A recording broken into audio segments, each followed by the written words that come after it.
Very good morning to all of you. कल आपने composition of function देखा, fog और कॉफ।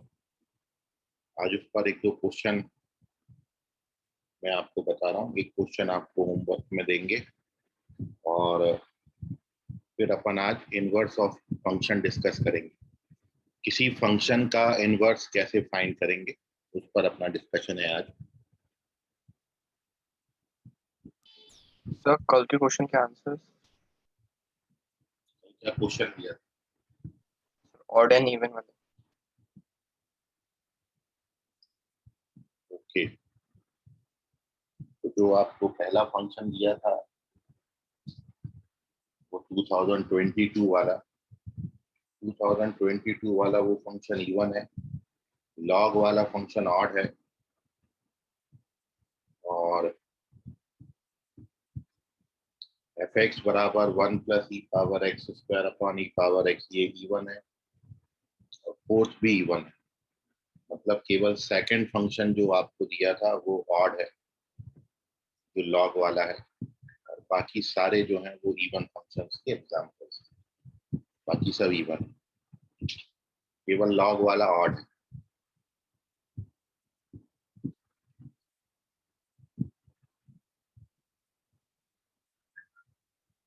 कोई डाउट तो नहीं है इनमें क्वेश्चंस में, चारों क्वेश्चंस में? सर फोर्थ वाला बता लो। फोर्थ वाला क्वेश्चन क्या था? एफ ऑफ एक फंक्शन आपको डिफाइन किया है, which is defined such that f of x plus y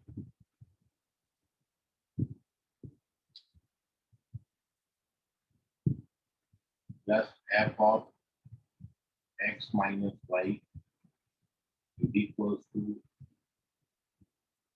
twice of fx into fy। ये फंक्शन आपको पहचानना है इवन है कि ऑड। तो देखिए इसके लिए हमने क्या किया। सबसे पहले इस पूरे इक्वेशन में हम y की जगह पर x लिख देते। First we put y equals to x in the whole equation। जहां जहां y है वहां पर x लिख दीजिए।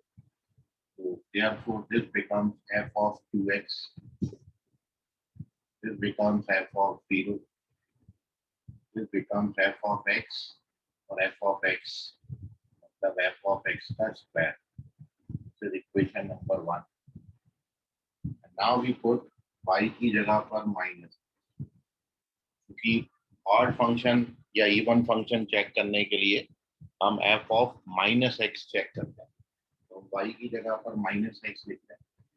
Now this becomes f of 0, y की जगह माइनस x लिखोगे तो ये f of 2x, y की जगह पर माइनस x लिखेंगे तो this is 2fx into f of minus x।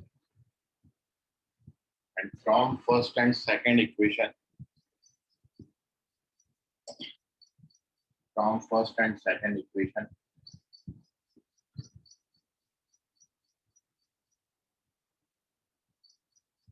दोनों का लेफ्ट हैंड साइड सेम है, तो राइट हैंड साइड बराबर होगा।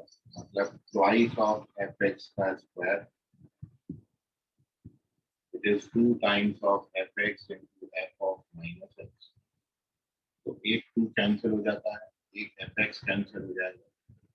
Now you get F of X equals to F of minus X and therefore function is an even. ये function even हो जाता है। ये फोर्थ क्वेश्चन का आंसर है। तो फोर्थ क्वेश्चन आपका एक इवन फंक्शन का एग्जांपल था। इसका स्क्रीनशॉट ले लीजिए, कोई डाउट होगा इसमें तो पूछ लीजिए, और बाकी जो 3 क्वेश्चन दिए थे उनमें कोई डाउट होगा तो पूछ लें। फर्स्ट वाला इवन है, सेकंड वाला ऑड है, थर्ड और फोर्थ इवन है। मतलब चारों में से केवल एक ही फंक्शन था जो ऑड था। वो जो आपको लॉग वाला फंक्शन दिया था वो ऑड फंक्शन का एग्जांपल है। वो जेई में भी आ चुका है और school exam point of view से भी इम्पोर्टेंट है, उसको जरूर कर लीजिएगा। Now take the screenshot.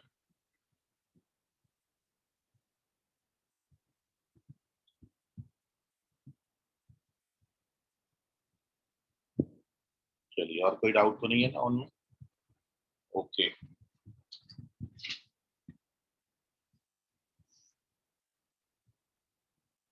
तो अब तो कल आपने फॉग और गॉफ पढ़ा था, उन पर बेस एक दो क्वेश्चन ले लेते हैं।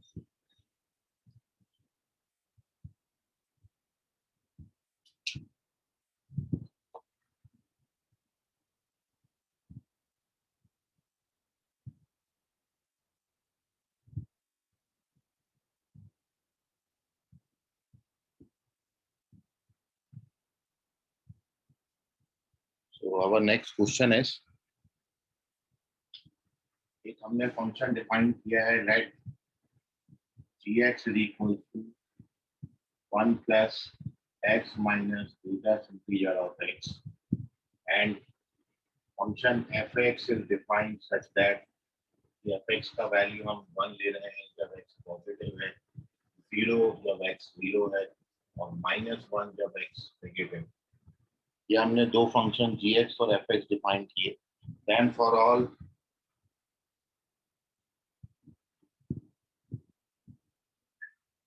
x belongs to R, find f of gx।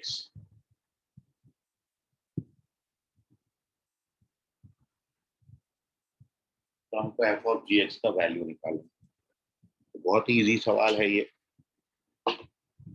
आप ये देख रहे हो,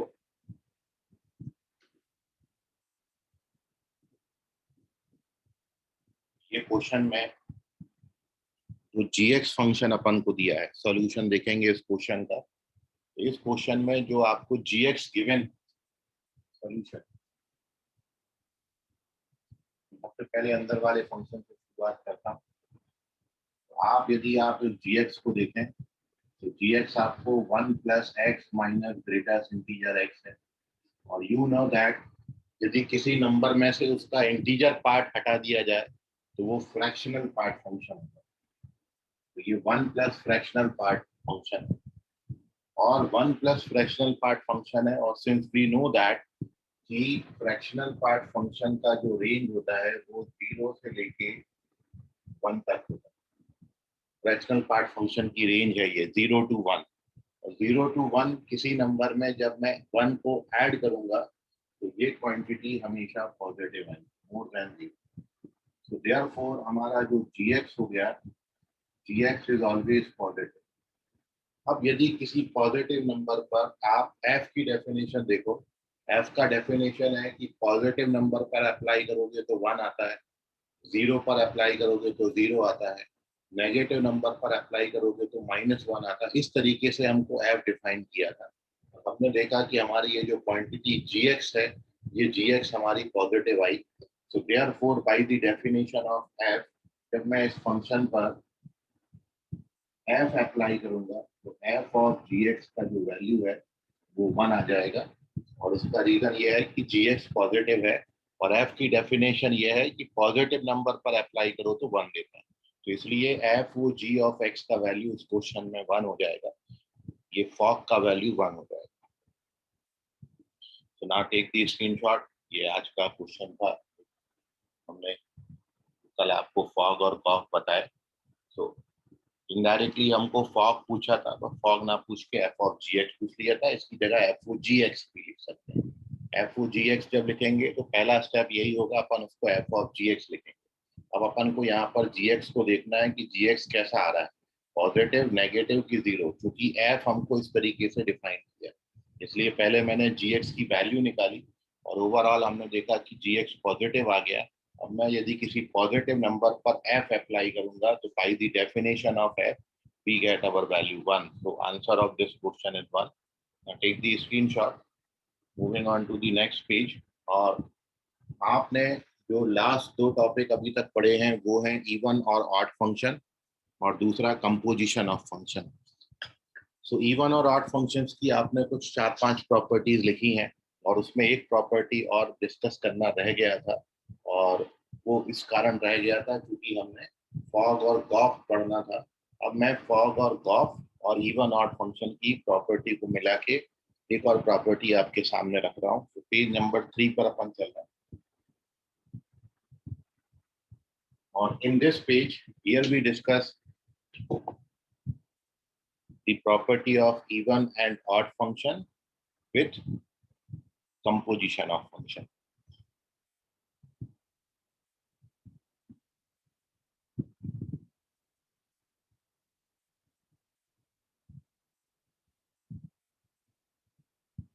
तो ये देखिएगा आप कि जो आपने प्रॉपर्टीज लिखी थी last time even and odd function की, उन्हीं प्रॉपर्टी को यदि फॉग और गॉफ में पूछा जाए तो फिर कैसे पूछा जाएगा। तो पहली जो नोटेबल थिंग है कि यदि आपका f and g both are even function,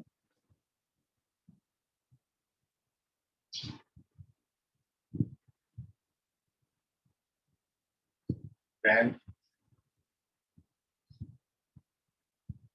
fog and gof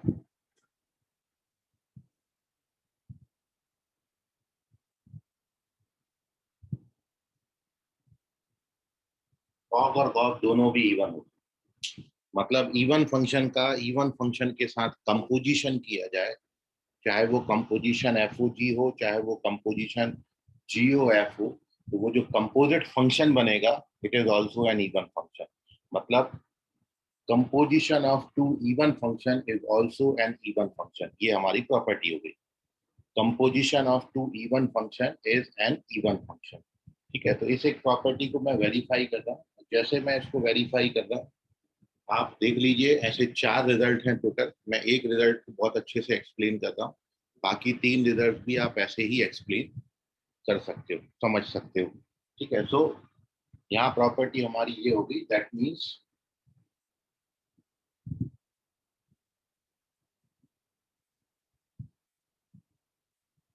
composition of two even functions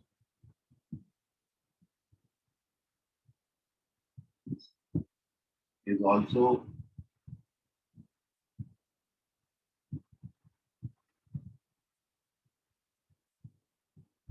an even function। तो इवन फंक्शन का कंपोजिशन भी इवन फंक्शन होता है। ऊपर वाली लाइन को ऐसे भी समझ सकते हैं। अब अपन यहाँ पर इस रिजल्ट को वेरीफाई करेंगे, प्रॉपर्टी का वेरिफिकेशन।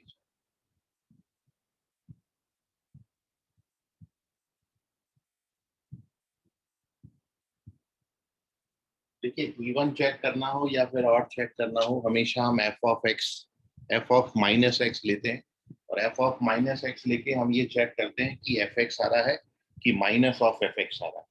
यदि प्लस एफ एक्स आएगा तो फंक्शन इवन, और माइनस ऑफ एफ एक्स आ जाता है तो फंक्शन को हम ऑड फंक्शन बोलते हैं। सिमिलर वे में हम यहाँ पर करेंगे। तो यहाँ पर 2 बातें मैंने लिखी हैं, फॉग और गॉफ दोनों भी इवन होते हैं। कोई भी एक ले लेते हैं या फिर दोनों के लिए मैं वेरीफाई कर देता हूँ। तो ये देखिए, हमने यहाँ पर एफ ओ जी फॉग, ये चेक कर रहे हैं हम इवन है कि ऑड है, तो हम F O ji of minus X लेके चल रहे हैं। By the definition of composition of function, this can be written F of G minus X. ठीक है, ये कंपोजिशन का डेफिनेशन हो गया। Now in next step it can be written F of ji X. उसके पीछे रीजन ये है कि सिंस जी एक्स फंक्शन को आपने इवन माना, since g x is even, यदि जी एक्स फंक्शन इवन है तो g of minus x g x होता है, ये आप जानते हो। तो इसलिए मैंने जी ऑफ माइनस एक्स की जगह जी एक्स लिख दिया, क्योंकि g x even function. So therefore we get F of ji x, और इस एफ ऑफ जी एक्स को again we can return f O ji of x. So therefore we have, मैं लेके तो चला था f O ji of minus x, और मेरे को मिल गया f O ji of x. मतलब किसी फंक्शन पर मैं माइनस एक्स पर वैल्यू निकाला, वो प्लस एक्स पर वैल्यू के बराबर आ गई, तो यही डेफिनेशन हमारी इवन फंक्शन की थी। इसलिए एफ ओ जी कैसा फंक्शन हो गया, ये इवन। इस तरीके से वेरीफाई। एंड सिमिलर मैनर में वी टेक गॉफ, ये दूसरा वाला फंक्शन। मैं GOF ऑफ माइनस एक्स लेके चल रहा हूँ और इसको bye the definition of G of F of minus x बिल्कुल सेम रीजन है। और फिर अगले स्टेप में it is G of F x. क्यों लिख दिया? तो चूंकि एफ एक्स हमने इवन दिया था, is an even function, therefore this can be written of, and hence GOF of minus x is equals to GOF of x, इसलिए ये फंक्शन भी। तो इवन फंक्शन का कंपोजिशन इवन फंक्शन के साथ हमेशा इवन होता है, ये बात हमने यहाँ पर वेरीफाई करी। अब चाहे वो कंपोजिशन FOG आप बनाओ या फिर वो कंपोजिशन आप GOF बनाओ, ठीक है। So this is the first property. ऐसे टोटल 4 रिजल्ट है। अब मैं वो चारों रिजल्ट लिख रहा हूँ और आप बिल्कुल इसी वे में चारों को वेरीफाई कर सकते हो, ठीक है। तो इसका स्क्रीनशॉट ले लीजिए, कोई डाउट होगा तो पूछिए।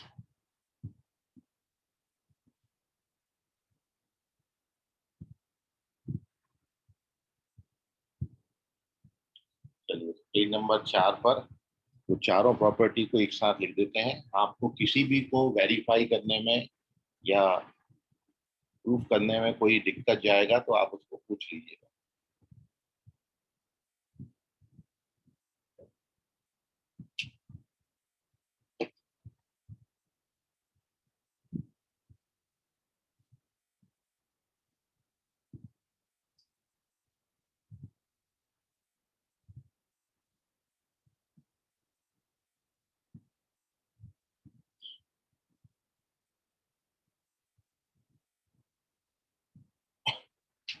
देखिए यहाँ पर हमने फंक्शन लिखे हैं f, यहाँ पर हमारा फंक्शन है g, यहाँ पर है FOG कंपोजिशन ऑफ फंक्शन, और यहाँ पर 0 और ये सी है।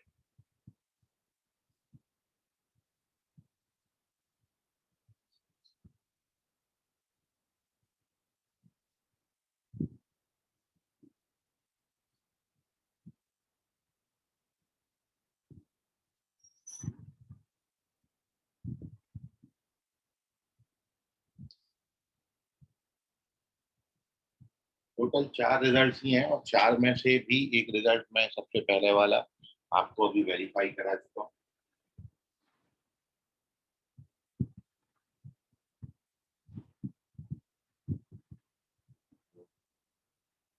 ये है वो 4 रिजल्ट। क्या क्या पॉसिबिलिटीज हो सकती हैं, वही जो अपन ने लास्ट टाइम में इवन ऑड में बनाई थी डेफिनेशन, बस आपने वहां पर एफ प्लस जी, एफ माइनस जी, एफ इंटू जी और एफ डिवाइडेड बाई जी, ये इवन ऑड में आपने सबसे लास्ट प्रॉपर्टी लिखी थी। और इसमें 2 बातें और अब ऐड कर लेंगे कि जब फॉग और कॉफ आएगा तो क्या होता है। तो इन 2 फंक्शंस के लिए 4 पॉसिबिलिटीज हैं कि ये दोनों फंक्शन यदि इवन हो, ये आपने अभी देख लिया। इवन फंक्शन का इवन फंक्शन के साथ कंपोजिशन इवन होता है, तो FOG भी इवन आएगा और GOF भी even। ये आपने अभी वेरीफाई किया, बिल्कुल इसी बेसिस पर बिल्कुल ऐसे ही आप बाकी 2 को भी वेरीफाई कर सकते हैं कि अब यदि ये इवन आएगा और ये ऑड आएगा, तो इवन और ऑड का जो कंपोजिशन है वो इवन होता है और वो इवन होता है।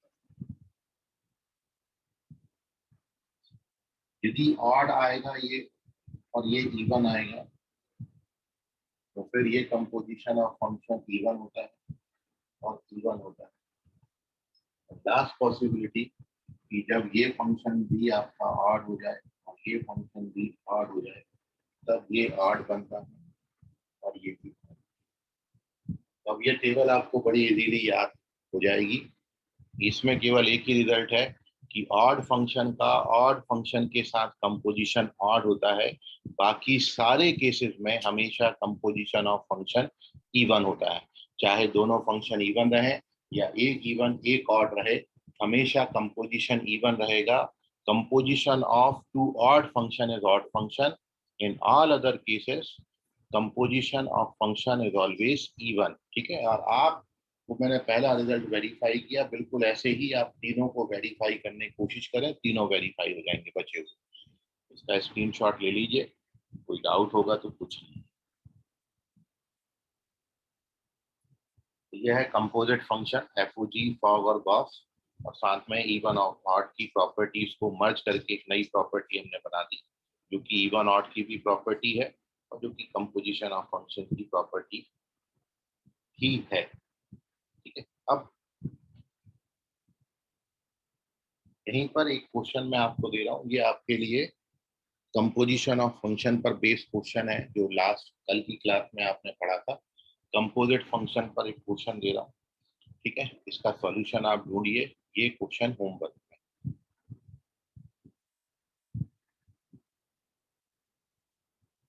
ये क्वेश्चन है, यदि आपको फंक्शन एफ एक्स इस तरीके से डिफाइन किया गया है, let F of X equals to 1 plus x, then 0 less than or equal to x less than or equal to 2, 3 minus x, when 2 less than x less than or equal to 3, then find f of fx। तब आपको F O F मतलब f का f के साथ composition निकाल। तो ये question को आप ट्राई करिएगा, ये क्वेश्चन होमवर्क में है।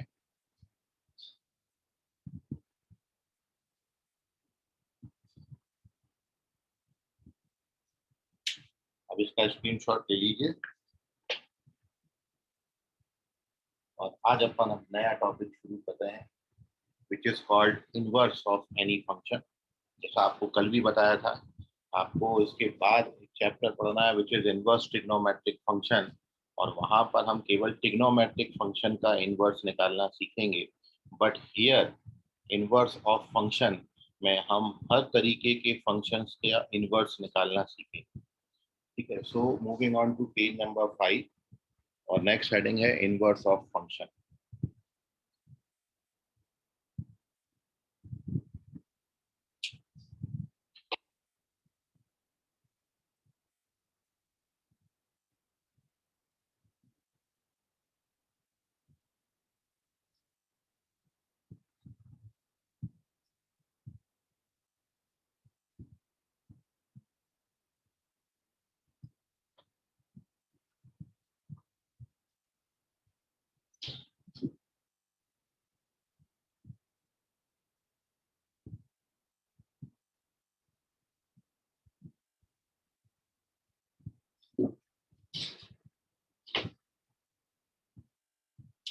इनवर्स ऑफ फंक्शन में सबसे पहली बात, हमने एक फंक्शन ले लिया, late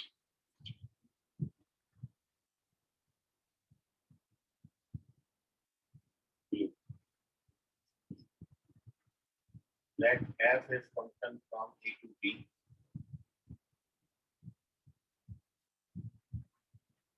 b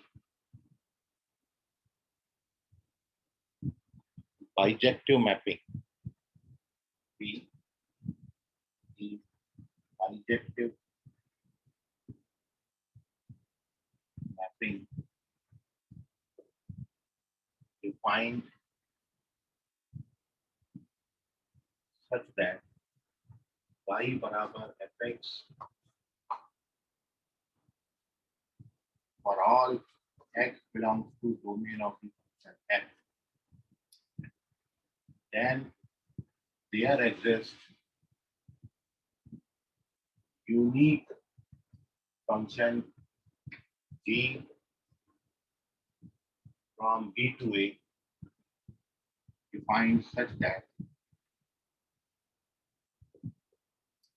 the g of y equals to x for all y belongs to b.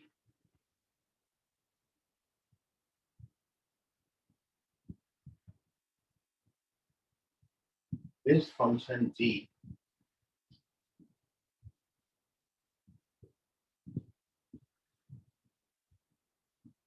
is called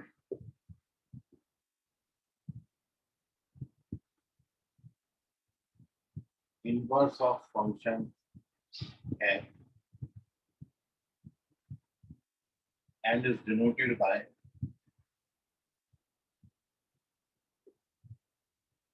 F inverse.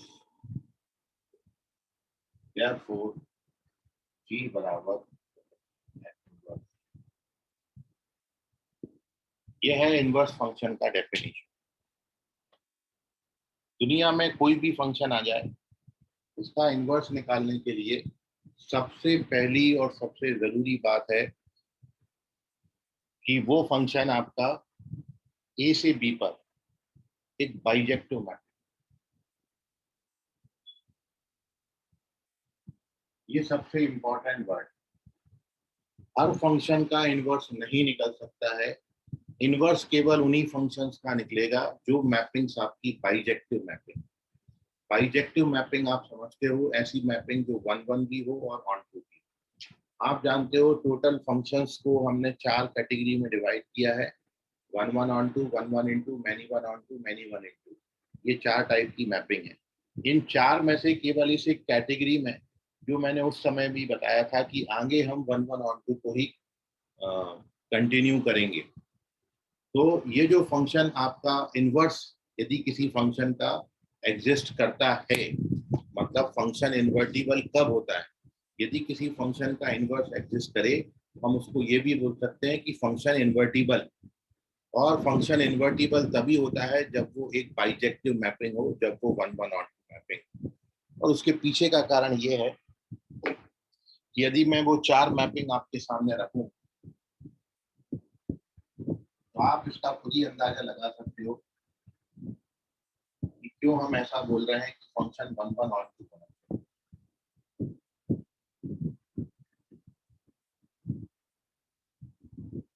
तो वो जो 4 कैटेगरी आपने पढ़ी थी वो ये थी कि ये तो हमारी 1-1 ऑन-टू मैपिंग हुई। ये 1-1 ऑन-टू मैपिंग है।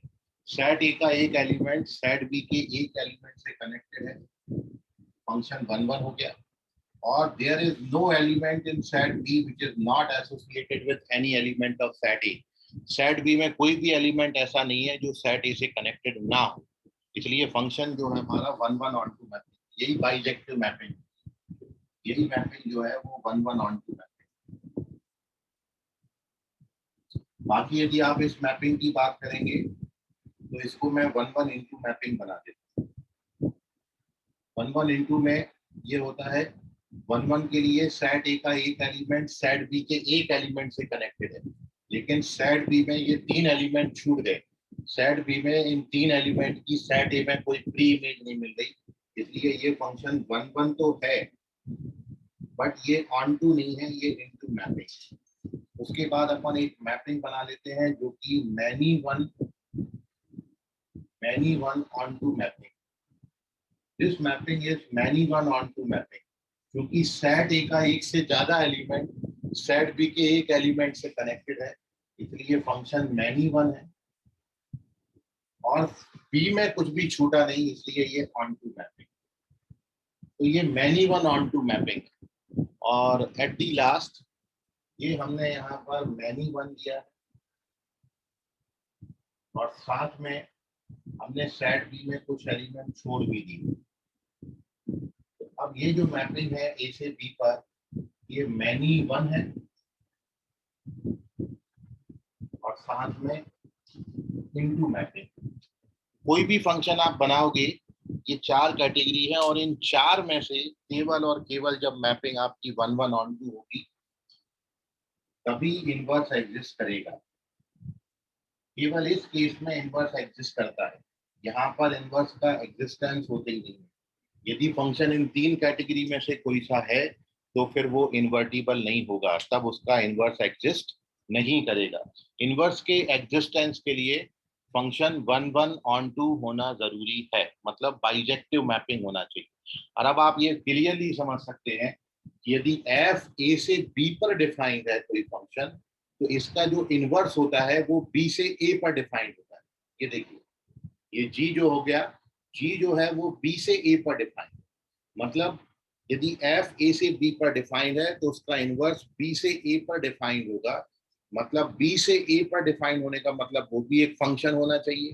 तो आप यदि क्यों इनवर्स एग्जिस्ट नहीं करता, उसका रीजन ये है कि यदि मैं यहां से यहां पर फंक्शन को डिफाइन कर लिया, लेकिन जब आप बी से ए पर फंक्शन बनाने जाओगे तो ये फंक्शन की दोनों कंडीशन को सेटिस्फाई नहीं करता। दोनों कंडीशन का मतलब यह है कि सेट ए का हर एलिमेंट कनेक्टेड होना चाहिए और सेट बी के यूनिक एलिमेंट से कनेक्टेड होना चाहिए। तो यहाँ पर फर्स्ट कंडीशन तो फुलफिल्ड हो रही है कि सेट बी का सॉरी फर्स्ट कंडीशन ही फेल हो गई, सेट बी का हर एलिमेंट कनेक्टेड नहीं है क्योंकि ये 3 एलिमेंट छूट गए। इस कारण आप बी से ए पर कोई फंक्शन बना ही नहीं पाओगे। यहाँ पर रीजन क्या है कि सेट बी का एक एलिमेंट सेट ए के एक से ज्यादा एलिमेंट से कनेक्टेड हो गया, तो भी आप बी से ए पर कोई फंक्शन नहीं बना पाओगे। और यहाँ पर तो दोनों रीजन है, सेट बी में एलिमेंट छूट भी गए और सेट बी का एक एलिमेंट सेट ए के 2 एलिमेंट से कनेक्टेड हो गया। तो बी से ए पर यहाँ भी फंक्शन नहीं बनेगा, बी से ए पर यहाँ भी फंक्शन नहीं बनेगा, बी से ए पर फंक्शन यहाँ भी नहीं बनेगा।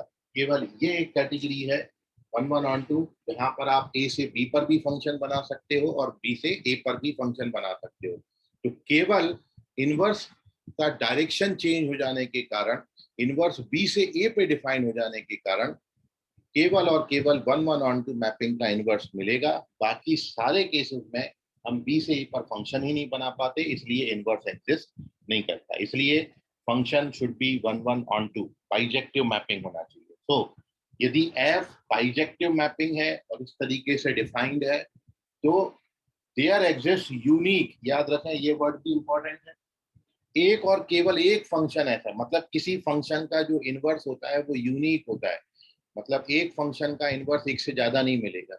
यदि आपने कोई फंक्शन लिया है तो उसका इनवर्स एक और केवल एक ही होगा। तो देयर एग्जिस्ट यूनिक फंक्शन जिसका डायरेक्शन बी से ए पर होगा और किस तरीके से होगा, g of y is equal to x। वो अब सेट b के एलिमेंट पर अप्लाई होगा और इनपुट हमको देगा। मतलब इनवर्स में क्या होगा, इनवर्स आउटपुट पे अप्लाई होके इनपुट देता है। तो g of y is equal to x और इसी g को, this g is called inverse of function f, मतलब g बराबर f इनवर्स। यही g को फिर हम बाद में चल के f इनवर्स। तो आपको जो बहुत इंपॉर्टेंटली बात याद रखनी है कि हर फंक्शन का इनवर्स एग्जिस्ट नहीं करता है। Inverse exist only those function which are bijective, मतलब 1 1 on 2 मैपिंग। उसका रीजन मैंने यहाँ पर बताया। अगले पेज पर चलते हैं। कुछ बातें आपको इसमें कोई डाउट होगा तो पूछ लीजिएगा, कुछ और बातें मेरे को आपके साथ डिस्कस करनी है। Moving on to page number 6।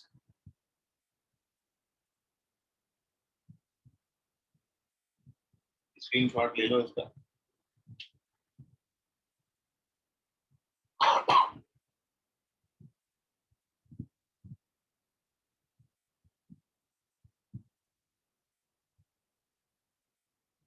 चले ठीक है।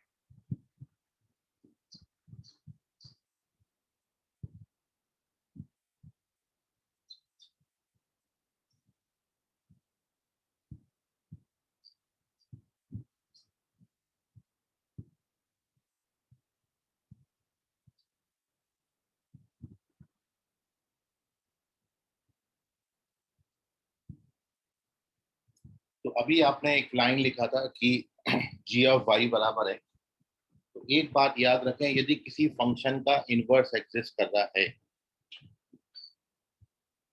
तो जो बहुत इंपॉर्टेंट बात अब मैं आपके साथ डिस्कस कर रहा हूँ वो ये है,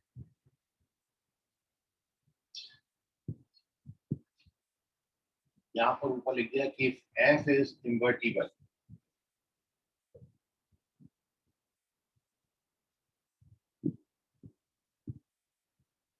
यदि फंक्शन f इन्वर्टिबल है, इन्वर्टिबल का मतलब उसका इनवर्स एग्जिस्ट करता है। कहीं इन्वर्टिबल वर्ड मिले तो इन्वर्टिबल का मतलब उसका इनवर्स एग्जिस्ट करता है। तो यदि फंक्शन f इन्वर्टिबल फंक्शन है देन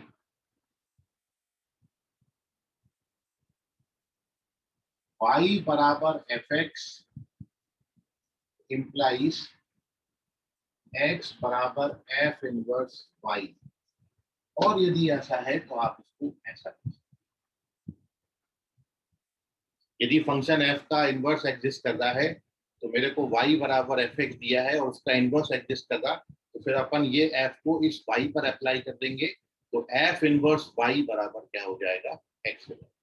सो ये नोटेशन दोनों तरफ से लिखा है, डबल इंप्लीकेशन है। ऐसा है तो मैं ऐसा लिख सकता हूँ आगे, और ऐसा है तो मैं ऐसा लिख सकता हूं, लेकिन और लेकिन केवल तब जब फंक्शन इन्वर्टिबल होगा, जब एफ का इनवर्स एग्जिस्ट करेगा। तो इनवर्स एग्जिस्ट कर रहा है, इसका सीधा सीधा मतलब ये है कि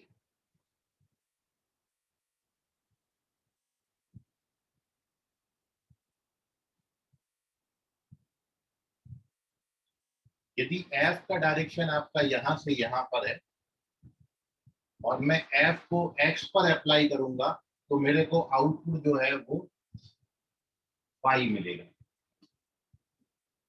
तो एफ इनवर्स जो है, यदि एफ का इनवर्स एग्जिस्ट कर रहा है तो उसके इनवर्स की डायरेक्शन यहां से यहां पर होगी, ये डायरेक्शन होगा। और ये अब किस पे अप्लाई होगा, एफ इनवर्स, तो एफ इनवर्स वाई पर अप्लाई होगा। तो एफ इनवर्स वाई बराबर क्या हो जाएगा, एक्स, ये वो लिखा हुआ है। ठीक है, यदि फंक्शन का इनवर्स एग्जिस्ट करेगा तो फिर ये बात होगी। और साथ में आप ये जो पढ़ते हो कि एफ ओ जी, फॉग आपने पढ़ा है, F O ji of X, तो आपने यहाँ पर जी फंक्शन जो अभी डिफाइन किया था कि ए से बी पर एफ है, और जी फंक्शन जो है वो बी से ए पर डिफाइंड है, जी ऑफ वाई बराबर एक्स। तो ये जो आपने बात अभी प्रीवियस पार्ट में लिखी थी इसकी, आपने लिखा था जी ऑफ वाई बराबर एक्स और all Y belongs to B, और साथ में आप y बराबर क्या लिखते हो, एफ एक्स, और g आपका क्या था, f का इनवर्स था। तो अब मैं क्या कर रहा हूं, इस रिलेशन में जो कि आपने प्रीवियस पेज पे लिखा था, तो नाउ ये g को अपन f इनवर्स बोलेंगे, और y बराबर हमारा क्या है, y बराबर हमारा एफ एक्स है, बराबर क्या हो गया, x। This implies F inverse of, ये कंपोजिशन कहलाता है, तो F inverse of F x बराबर एक्स।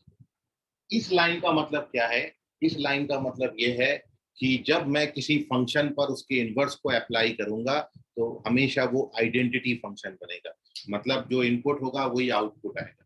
कहने का मतलब ये है, जैसे साइन इनवर्स पे साइन अप्लाई करते हो तो केवल एक्स बचता है। ठीक है, आपने पढ़ा है tan inverse of tan x बराबर x, आपको बोला जाता है कि उन दोनों को सीधा सीधा आप एडजस्ट कर दो, ये वही लिखा है कि किसी फंक्शन पे जब आप उसका इनवर्स अप्लाई करोगे तो केवल क्या बचेगा, x बचेगा। f और f इनवर्स एक दूसरे को एडजस्ट कर देंगे, केवल बचा रह जाएगा x। ये चीज जो आप पढ़ते थे ना कि sine inverse of sine x लिखा है, तो आपको ये सिखाया गया है कि आप इसको x लिखो, ये वही तो लिखा है कि ये कोई फंक्शन था उस पर इनवर्स अप्लाई किया तो केवल क्या रह गया, x, ये वो। तो f ऑफ f इनवर्स जो है वो x के बराबर है। सो ये है कंपोजिशन, सॉरी ये है इनवर्स ऑफ एनी फंक्शन। तो आपको जो सीखना है कि हर फंक्शन का इनवर्स एग्जिस्ट नहीं करता, यहाँ पर जो आपने सीखा केवल इनवर्स एग्जिस्ट करेगा जो मैपिंग 1 1 ऑन टू मैपिंग होगी, एक बात। दूसरी बात, यदि f का डायरेक्शन a से b पर है तो इनवर्स का डायरेक्शन b से a पर होगा। तीसरी बात, यदि y बराबर एफ एक्स है और इनवर्स एग्जिस्ट कर रहा है f का, तो अपन x बराबर एफ इनवर्स y लिख सकते हैं। कैसे लिखा है, डायग्राम से आपको बताया। और चौथी बात, यदि f inverse is the inverse of function f, यदि f इनवर्स f का इनवर्स है तो फिर f इनवर्स और f का कंपोजिशन जो है वो x के बराबर होगा। ये चौथी बात आपको बताई। इन 4 पॉइंट्सों में आपको कोई डाउट होगा तो पूछ लीजिए, ये बहुत इंपॉर्टेंट बात है, बहुत जगह पर यूज होती है, इसको अपन हाईलाइट कर देते हैं।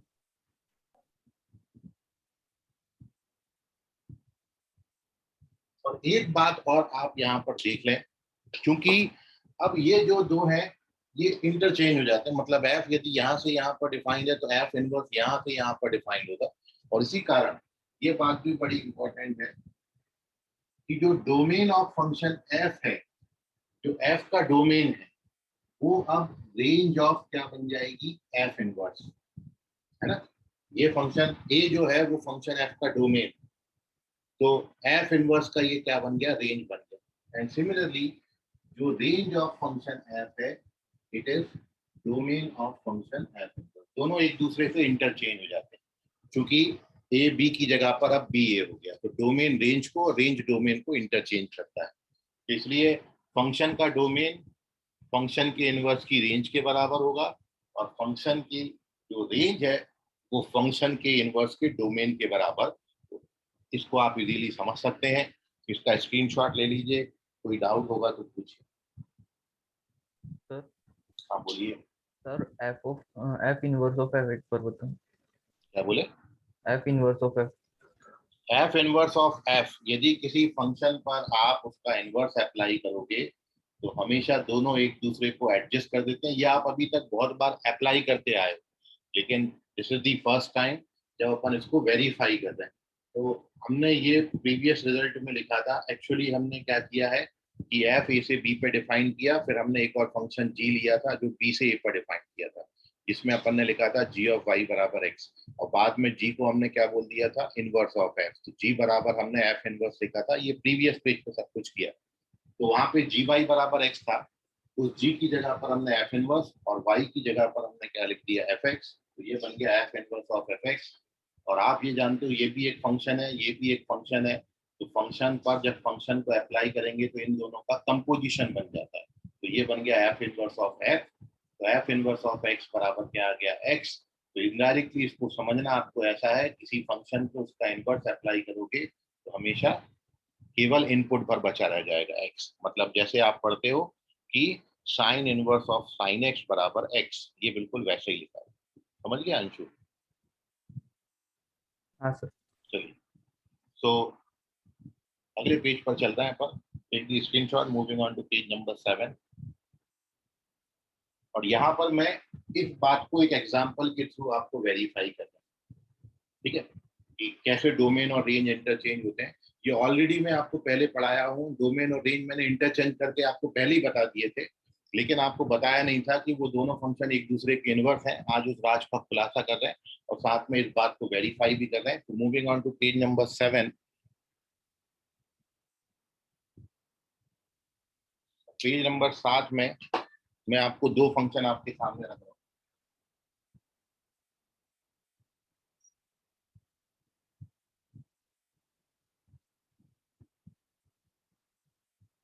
ये दोनों फंक्शन आप पहले पढ़ चुके हो।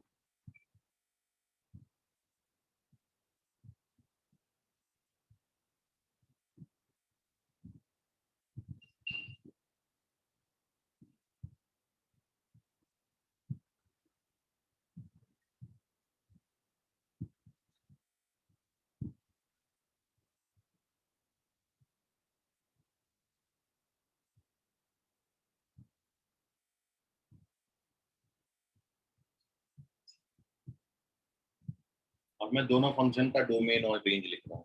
तो आप जो है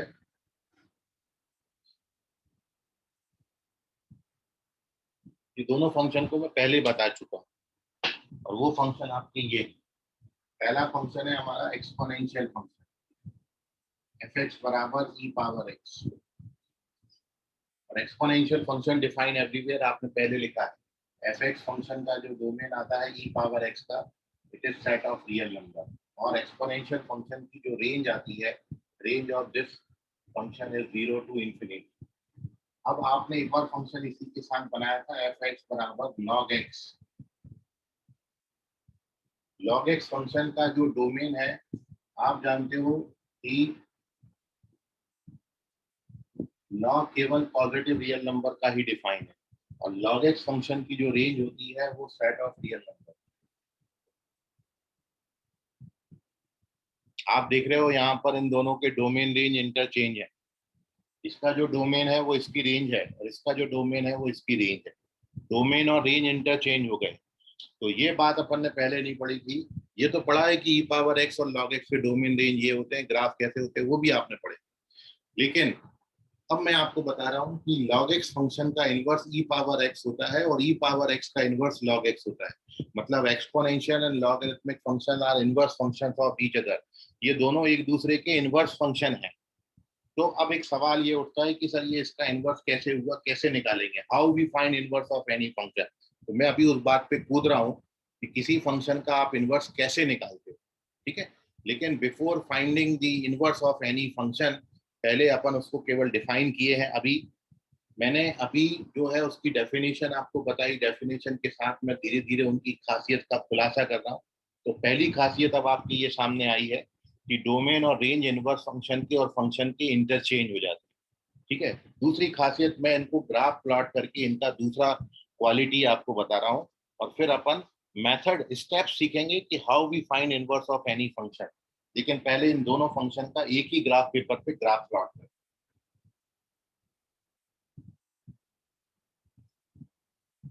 तो देखिए एक्सपोनेंशियल जो फंक्शन है, एक्सपोनेंशियल फंक्शन का ग्राफ आपने जो बनाया है वो इस तरीके से बनाया, जैसे प्लेन टेक ऑफ करता है, तो एक्सपोनेंशियल फंक्शन का ग्राफ, ये एक्सपोनेंशियल फंक्शन का ग्राफ, ये y बराबर e पावर x का ग्राफ,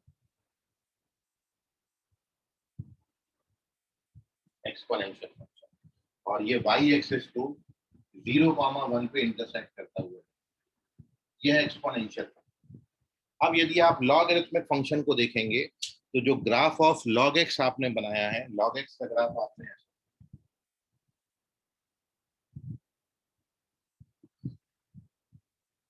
ये log x फंक्शन का ग्राफ, ये 1,0 से कम,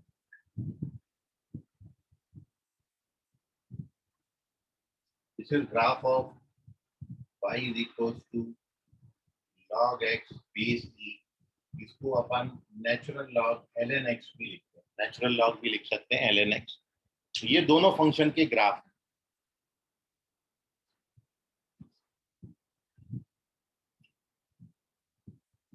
एक्सपोनेंशियल और लॉगरिथमिक फंक्शन, ये अभी सीखने का ही है कि एक्सपोनेंशियल फंक्शन का इनवर्स लॉग कैसे बना और लॉग का इनवर्स एक्सपोनेंशियल कैसे बना, ये अभी सीखने का है। लेकिन अभी मैं आपको इसकी एक और खासियत बता रहा हूँ, वो ये है कि कभी भी आप देखोगे किसी फंक्शन और उसके इनवर्स का ग्राफ हमेशा ये लाइन के अबाउट सिमेट्रिक, रीजन से पास करा,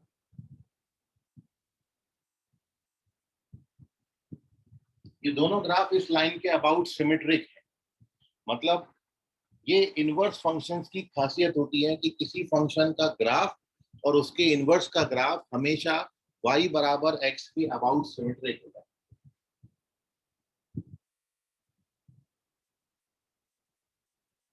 ये सब अपन इसी प्रॉपर्टीज में लिखते हैं। तो graph of function and its inverse function are symmetrical about line y बराबर x। मतलब ये दोनों ग्राफ y बराबर x पे यदि मैं कोई प्लेन मिरर रख दूं, यदि मैं प्लेन मिरर के रिस्पेक्ट में यदि इसकी इमेज देखूंगा, तो इसकी इमेज ये दिखेगी और इसकी इमेज ये दिखेगी। तो इनवर्स फंक्शन, यदि दो फंक्शन एक दूसरे के इनवर्स हैं, तो उनके ग्राफ हमेशा y बराबर x के अबाउट, इस लाइन के अबाउट सिमेट्रिक होते हैं। ये अगली खासियत है।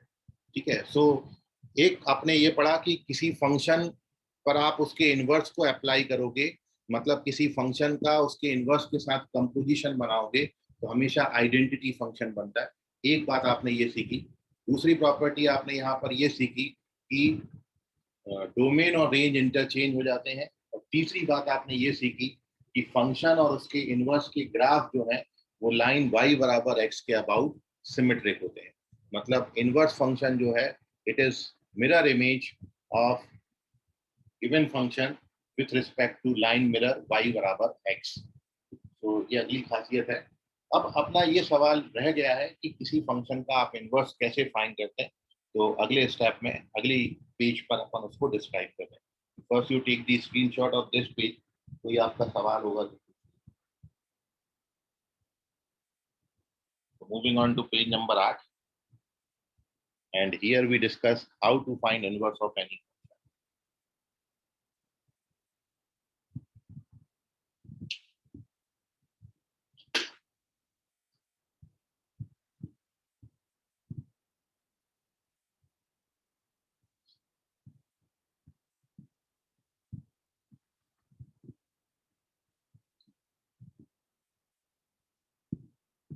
सर मतलब कभी कोई फंक्शन और उसका इनवर्स y बराबर माइनस एक्स के सिमेट्रिक नहीं हो सकता?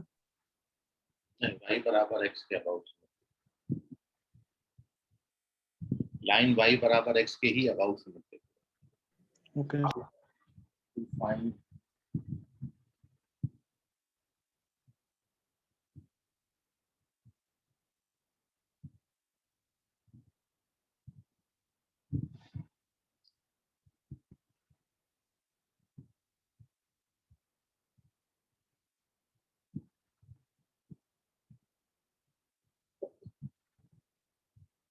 किसी फंक्शन का इनवर्स फाइंड करने के लिए सबसे पहला जो स्टेप है, आप सबसे पहली बात चेक करेंगे कि वो फंक्शन बाइजेक्टिव मैपिंग है कि first check the given function is bijective और नॉट।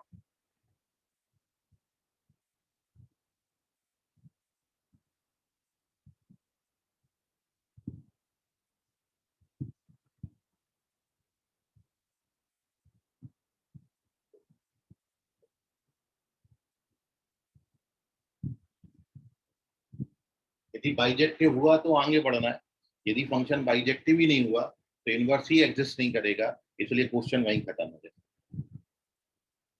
और इसलिए याद रखें, स्कूल एग्जाम में यदि किसी फंक्शन का इनवर्स निकालने आता है तो सबसे पहला आप यही काम करोगे कि उसको शो करोगे कि वो फंक्शन 1-1-on-2 मैपिंग है। आपको दिखानी पड़ेगी कि वो फंक्शन 1-1 है और वो आपको दिखाना पड़ेगा कि वो फंक्शन ऑन-टू है। 1-1-on-2 होगा तभी इनवर्स निकलता है। तो स्कूल एग्जाम में यदि किसी फंक्शन का इनवर्स निकालने आता है तो सबसे पहला स्टेप आपका ये होगा कि आप उसको 1-1-on-2 वहां पर शो करके बताएंगे, पहली बात। दूसरा, यदि ऑब्जेक्टिव क्वेश्चन है और किसी फंक्शन का इनवर्स आपसे पूछा है तो हम ये मान के ही चलते हैं कि वो 1-1-on-2 होगा। ऑब्जेक्टिव में कोई थोड़ी आपको देख रहा है कि भाई 4 ऑप्शन में टिक करना है, तो और आपको बाइजेक्टिव किसी फंक्शन का इनवर्स पूछा है तो पूछा तभी होगा कि जब वो 1-1-on-2 होगा। ठीक है, तो दोनों बातों में फर्क है। जब अपन ऑब्जेक्टिव क्वेश्चन करेंगे तब बाइजेक्टिव शो करने की जरूरत नहीं है, मान के चलेंगे वो बाइजेक्टिव है। लेकिन यदि फंक्शन आपको इनवर्स निकालने को बोला स्कूल एग्जाम में, सब्जेक्टिव एग्जाम में, तो फिर आपने first you have to check, you have to show that की फंक्शन इज 1-1-on-2।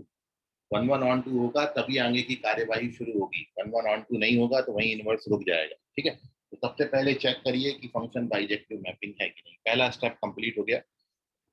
यदि बाइजेक्टिव है तब आगे पढ़ेंगे, बहुत छोटे से 2-3 स्टेप में खत्म हो जाता है। स्टेप 2 ये है कि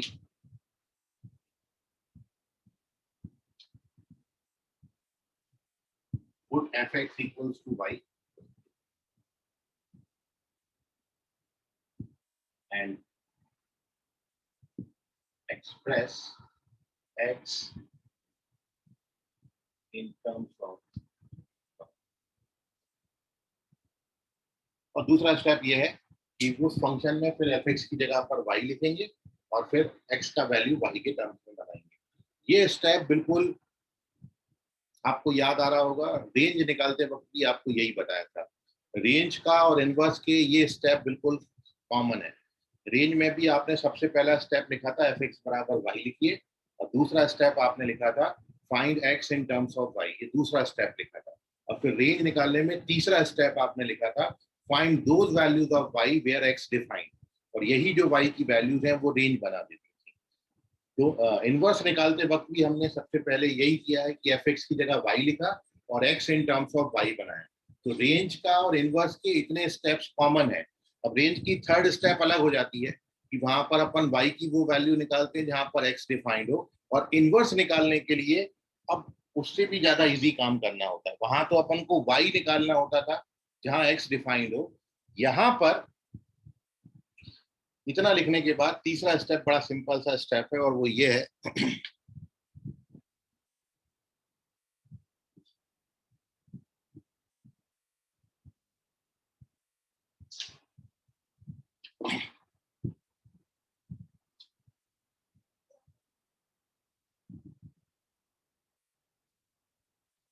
और फिर तीसरा last step, replace x with f inverse y, then y बराबर, मतलब दो सब्स्टिट्यूशन, x की जगह f इनवर्स y लिखना है और फिर y को x से रिप्लेस करना।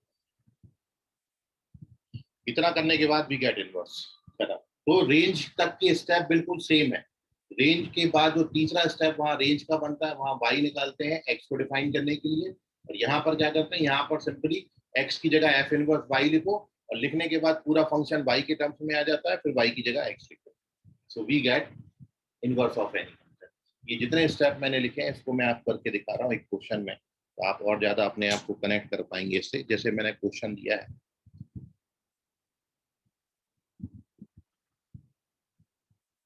If f from set of real number to set of real number defined such that if f of x बराबर 2x plus 3, then find inverse of x। मतलब f inverse निकालिए, इस function का inverse निकालना है। तो जो स्टेप मैंने आपको बताया वो मैं पूरे करके आपको यहाँ पर बता रहा हूँ, देखिए आप। तो सबसे पहला स्टेप क्या है सॉल्यूशन का, जब ये सब्जेक्टिव एग्जाम में आएगा तो आप इसको शो करोगे ये 1 1 ऑन 2 मैपिंग है, ठीक है। और यही एग्जांपल लेके मैंने 1 1 और ऑन 2 चेक करना आपको सिखाया था। 1 1 और 1 1 चेक करने के लिए अपने पास 2-3 स्टेप हैं। एक तो सब्जेक्टिव स्टेप है fx1 बराबर fx2 लेके x1 बराबर x2 शो कर दो, हो जाता है ये 1 1। या फिर आप ये बोल दो कि a line parallel to x axis intersect this graph only at one point, तो फंक्शन 1 1 है। अदरवाइज आप इसको डिफरेंशिएट करोगे, इसका फर्स्ट डेरिवेटिव 2 आता है जो कि पॉजिटिव है, फर्स्ट डेरिवेटिव पॉजिटिव है तो फंक्शन स्ट्रिक्टली इंक्रीजिंग है, इसलिए 1 1 है। तो बहुत सारे तरीके हैं 1 1 शो करने के, ये फंक्शन 1 1 होता है। ये स्ट्रेट लाइन है, हमेशा ऊपर जाएगी ये, क्योंकि इसका स्लोप 2 है और लेंथ ऑफ y इंटरसेप्ट 3 है, तो नीचे से ऊपर स्ट्रेट लाइन बनती है, तो ये 1 1 मैपिंग है। आप तीन में से कोई भी एक मेथड यूज कर सकते हो। दूसरा, ये मैपिंग ऑन टू भी है, क्योंकि इसकी जो रेंज है वो -∞ से +∞ तक आएगी, जो कि इसके कोडोमेन के बराबर है। तो फंक्शन 1 1 और ऑन टू दोनों है, ये एक बाइजेक्टिव मैपिंग होती है, ठीक है। मैं इसको ऑब्जेक्टिव तरीके से लेके 1 1 ऑन टू मान के अपन इसका इनवर्स निकालने के आगे के स्टेप देखते हैं क्या करना है। तो सबसे पहला स्टेप जो आपने इनवर्स निकालने के लिए लिखा था वो क्या, कि fx की जगह पर y लिख देंगे। ये अपना दूसरा स्टेप का फर्स्ट पार्ट कंप्लीट हो गया। अब इसमें एक और बात बोलिए कि x को y के टर्म्स में लिखना है, तो जो कि यहाँ पर बड़ा इजी है। x को y के टर्म्स में लिखोगे तो क्या हो जाएगा, y - 3/2 हो जाएगा। और अब तीसरा स्टेप क्या है कि x की जगह f इनवर्स y लिखो। तो नाउ f इनवर्स y बराबर y - 3/2 हो गया। और साथ में फिर y की जगह, क्योंकि पूरा फंक्शन y में बन जाता है, तो y की जगह x लिखो। तो देयरफॉर फंक्शन का जो इनवर्स आ गया f इनवर्स x, ये आ गया x - 3/2।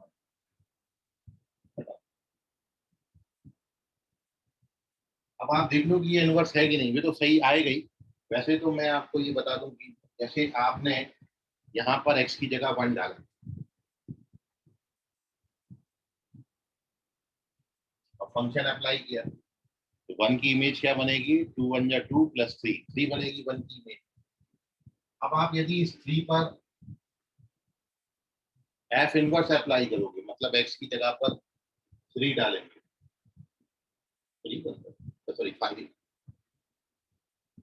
5 बना। अब इस 5 पर यदि हम f इनवर्स अप्लाई करेंगे तो 5 - 3/2 कितना दे देगा आपको, 1। ऐसे ही यदि आप x की जगह पर 2 ले लें तो 2 का इमेज 2 2 जा 4 + 3 7 बनता है।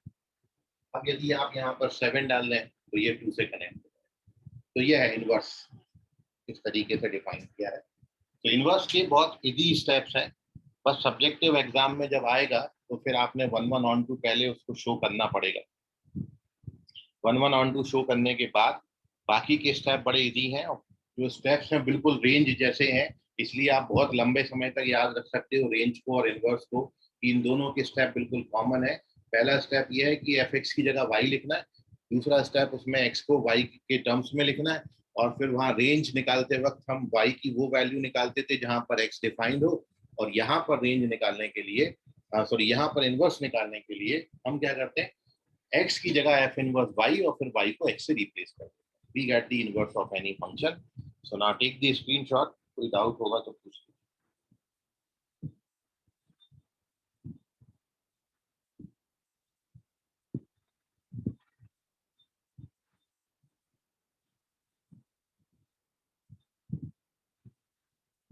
आई होप आप समझ गए होंगे कि, और इसलिए आप देख रहे हो कि जो फंक्शन f का डोमेन है 1, 2, वो f इनवर्स की रेंज हो गई, और जो फंक्शन f की रेंज है वो एफ इनवर्स का डोमेन हो गया। तो इनवर्स फंक्शन में डोमेन और रेंज एक दूसरे को इंटरचेंज कर देते हैं पूरा का पूरा। Take the screenshot. और बिल्कुल इसी बेसिस पर अब आप ये भी समझ सकते हो कि जो मैंने अभी आपको दो फंक्शन बताए थे, एक्सपोनेंशियल और लॉगरिथमिक फंक्शन, यदि आप इसी मेथड से एक्सपोनेंशियल फंक्शन का इनवर्स निकालेंगे तो लॉगरिथमिक फंक्शन आता है ना। क्योंकि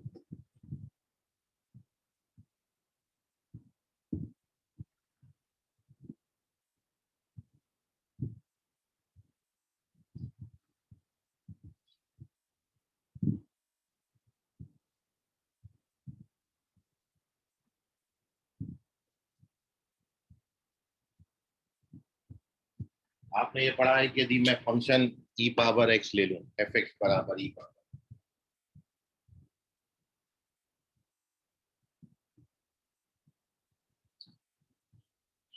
तो एफ एक्स बराबर ई पावर एक्स यदि ये फंक्शन है, और यदि आप इसका इनवर्स निकालना सीखें तो एफ एक्स की जगह पर आप सबसे पहले क्या लिखते हो, ई पावर एक्स। फिर अगला स्टेप एक्स को इन टर्म्स ऑफ वाई बनाते हैं। जब आप एक्स को इन टर्म्स ऑफ वाई बनाओगे तो ये ऐसा बनेगा। फिर अगले स्टेप में एक्स की जगह पर एफ इनवर्स वाई लिख देते हैं, तो ये लॉग वाई हो गया। Therefore F inverse x function का जो इनवर्स आ गया वो लॉग एक्स बेस ई आ गया, ये बन गया फंक्शन। इसलिए आपको बोला था कि एक्सपोनेंशियल और लॉगरिथमिक फंक्शन एक दूसरे के इनवर्स होते हैं। सिमिलरली यदि आप फंक्शन को एफ एक्स को लॉग एक्स लेके चलेंगे तो इसका इनवर्स बनाने के लिए एफ एक्स की जगह पर पहले वाई लिखें। फिर आपको बोला कि एक्स का value in terms of Y बनाएंगे तो एक्स को एक्स बराबर ई पावर वाई लिख सकते हैं। फिर एक्स की जगह पर एफ इनवर्स वाई लिखते हैं और बाद में वाई को एक्स से रिप्लेस कर देते हैं, तो एफ इनवर्स एक्स बराबर ई पावर। जो स्टेप्स आपको बताए हैं वो इसमें कैलकुलेट करके भी बता दिए। इस तरीके से आप किसी फंक्शन का इनवर्स निकाल सकते हो। इतने ही स्टेप्स हैं इनवर्स निकालने में। और लेकिन सबसे पहले चेक कर ले कि फंक्शन 1 और 1 होना जरूरी है, तभी उसका इनवर्स एग्जिस्ट करेगा। ठीक है, जैसे जैसे आप इनवर्स और पढ़ेंगे तो ये कंसेप्ट आपका और क्लियर होता चला जाएगा। तो this is our second last chapter of this chapter, second last topic of this chapter, क्योंकि अब इसमें एक टॉपिक और रह जाता है विच इज पीरियोडिक फंक्शन।